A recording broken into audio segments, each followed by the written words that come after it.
In fact, my next guest has been seizing the opportunity with a series of ETFs that have taken the investing world by storm. I'm going to bring in now Roundhill Investments, their CEO, Dave Mazza. And Dave, just what do you make this sort of Wall Street all of a sudden having to change their heart about memory, about DRAMs?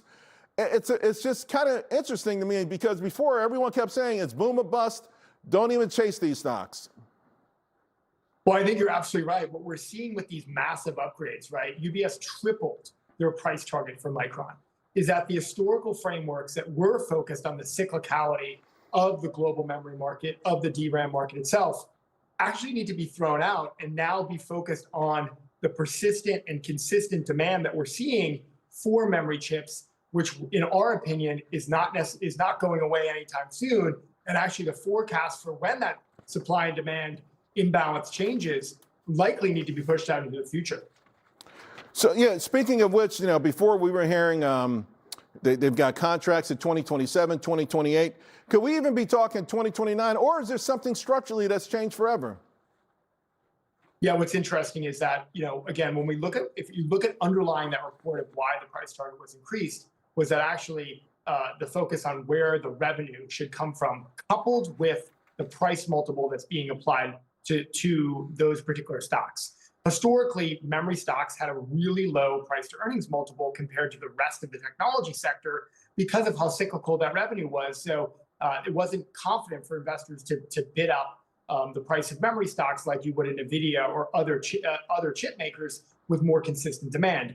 That's all changing. But at the same time, this re-rating story still has a lot of room to run. Mm-hmm. So again, even in dour scenarios where we do see some of these forecasts moderate, there's still a significant demand that's not being met by supply in the market. And even if Micron or the other memory chip makers were able to open a new foundry tomorrow, the actual components that they need themselves, which primarily come from ASML, are sold out through the end of this year. So even if you could open the doors in a new factory to make more memory chips, it's not possible to do so because the ability to do so isn't there. Right. And it's so funny, their PE doubled from 4.5 to 9, still single digits.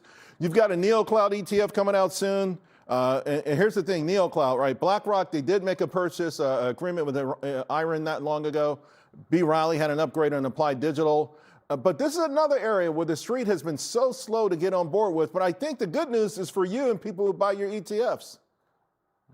Yeah, no, we filed for a series of ETFs, including the NeoCloud ETF, which we're really excited about last week. Is when we think about one of the reasons why memory has been so hot lately is because it's a bottleneck in the AI trade. When it comes to NeoClouds, they're really purpose-built for the AI demand from the data centers themselves, and not kind of borrowing resources from an AWS or a Google Cloud or others.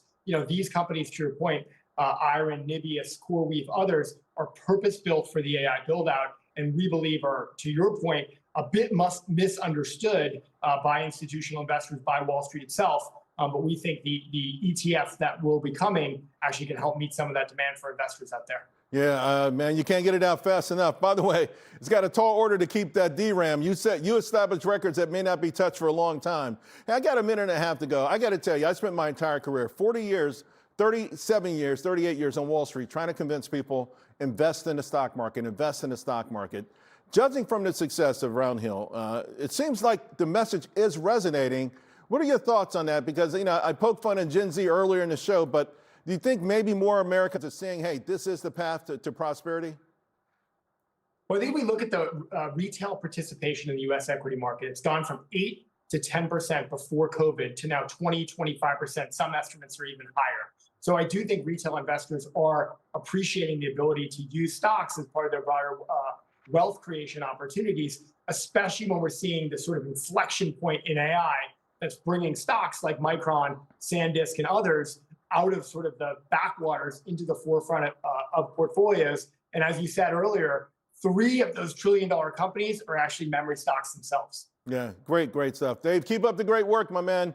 I can't wait to see what's after NeoCloud. Good stuff. Appreciate it. Thanks a lot. All right, folks. Dave Mazza's got the hot hand.